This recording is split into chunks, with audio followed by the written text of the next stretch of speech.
வரலாறு அதிகாரத்தை கையில் வைத்தவர்களால் எழுதப்பட்டது.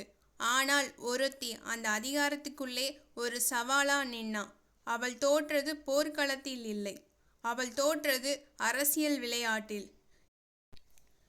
இது இந்தியாவின் முதல் பெண் சுல்தான், ராசியா சுல்தானாவின் உண்மையான கதை. இந்த கதையை தெரிஞ்சுக்க ஃபுல் ஸ்டோரியை பாருங்க. Welcome to magical mirror talks. 13ஆம் நூற்றாண்டு டெல்லி. அரண்மனைகள் அழகாக இருந்தாலும் அதிகாரம் இரத்தத்தின் வாசனையோடு தான் இருந்தது. அந்த காலத்தில் ஆண்கள் ஆட்சி செய்யவும் பெண்கள் மௌனமாகவும் இருக்கணும். அரசியல் கருணையை அறியாத ஒன்று. இந்த உலகத்துக்குள்ளே ஒரு பெண் நுழைய முயன்றா என்ன ஆகும்? சுல்தான் இல்துமிஸ் ஒரு சாதாரண மனிதன் இல்லை.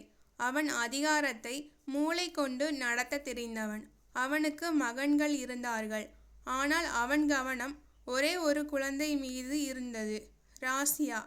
அவள் குதிரை ஏறும்போது பயப்படவில்லை, வாள் பிடிக்கும்போது தயங்கவில்லை, அரசியல் பேசும்போது மௌனம் இல்லை.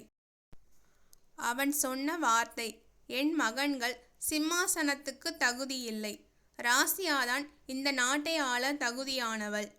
அந்த ஒரு வாக்கியம் அந்த கால அரசியலுக்கு ஒரு அதிர்ச்சி. இல்துமிஸ் இறந்த நாள். அரண்மனையில் அழுகை இல்லை, அங்கு கணக்குகள் நடந்தது. பெண் அரசி வேண்டாம் என்ற ஒரே முடிவு. ருக்னுதீன் சுல்தானாக அமர்ந்தான். ஆனால் நாடு குழம்பியது.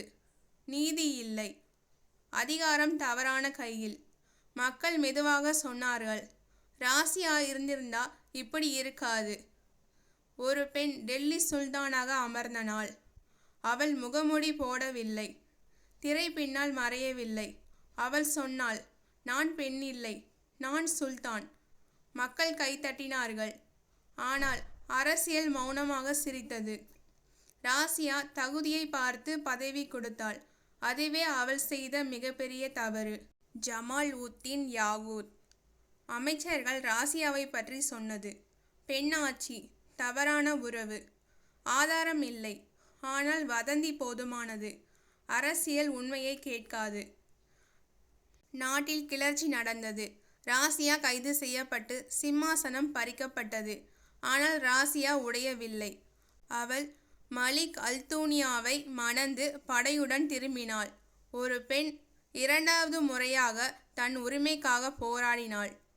அவள் போரில் தோல்வியடைந்தாள். படை சிதறல். ஒரு காலத்தில் சுல்தான், இப்போது யாருக்கும் தெரியாத உடல். அரசு மரியாதை இல்லை, அஞ்சலி இல்லை.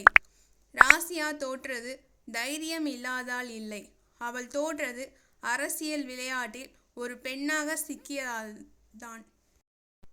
வரலாறு வெற்றியாளர்களின் குரல். ஆனால் இந்த கதை அநியாயமாக தோற்ற ஒருத்தியின் சத்தம்.